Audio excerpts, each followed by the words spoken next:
Today we're ranking some of the best car engines ever made. Before we get started, if you think we've missed one while you're watching this, just make sure you comment it down below.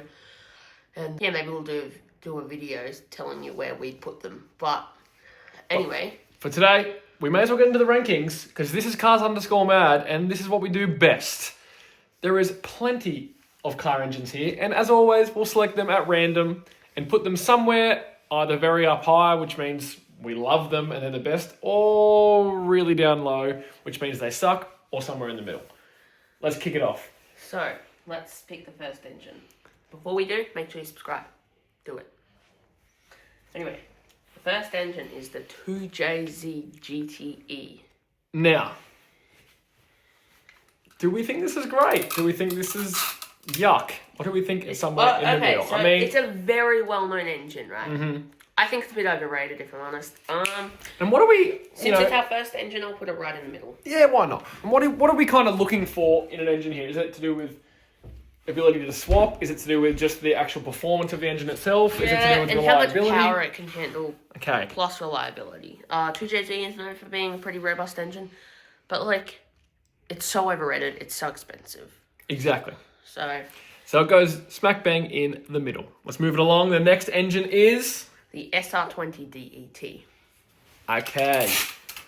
Now, where do you think this is going to rank? Think about it. Maybe comment below. But the truth of where it's going is... Well, the thing about the SR20, I think it's a bit overrated, okay? It can't make that much power on stock internals. So I'm going to be putting it probably just for this list. This is a great engine, but compared to what else is on this list, I'm just going to put it there pretty somewhere. There we go. Because we talked about the stock internals. You got to think, we're not talking about this engine after you've worked on it and you've tuned it and you've done all the bits and pieces. This is as the engine comes. Yeah, like you can put upgraded internals in it. So, yeah. But it's also about the tunability. So, yeah, if you can do that, that's very good. Anyway, next engine, RB26 DETT. This is an engine meant to compete with a 2JZ, although it did come out before the 2JZ. But Oh, did it? There you go. The Supra, fun fact, the Supra was actually originally meant to compete with the Z, not the GTR or the Skyline. Wow. And this engine goes, it's so far our highest engine. I think there's going to be something in this list that beats it. But for now, it's taking top spot. Let's see what's next.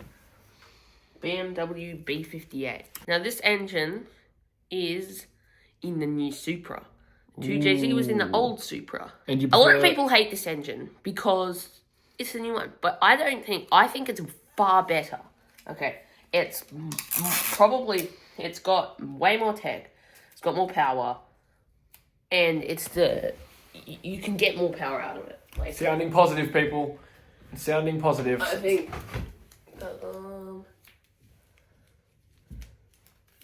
now that's pretty high.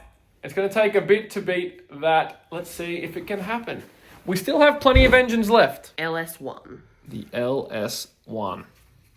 What cars is this coming in? What car did it come in? Yes. It came in the C5 Corvette. Okay. The Holden Commodores. The earlier ones. So, it came in quite a few different cars, actually. And then it came in a bunch of the other ones as well. About there. Just because they're so common, they're really cheap. It's a good engine. And there's so many parts. Like, you can build an LS1 without a single OEM part. Wow. The S54. S54. There's plenty of space left on here. This is one of BMW's best engines, according to people. I would probably put it pretty high up. BMW seem to be doing pretty well today. I'll put it just there. There we go. Just because it's naturally aspirated, it has a really high compression ratio stop, which means that And that makes BMW our top two right now, correct? Yeah, but just because it has a really high compression ratio makes it hard to turbo, because then you'll have a really, really high compression ratio. Next up, we have the K20A1. Okay. K20A. This engine came in the DC5 Integra Type R. And it's a solid engine. A really solid engine. Let's Revs see to how 80, solid. 8,600 RPM or something ridiculous like Wowzers. that. Not too shabby. Not too shabby. Okay, next up we have the K24A3. And it is very cheap, so if you blow one up, just get another one. They can handle a bunch of power. And they're quite popular for that reason, right? Yeah, they came in the Accord Euro and the CRV, the Odyssey, basically every single Honda. Yeah. Honda pumped these out. Yep.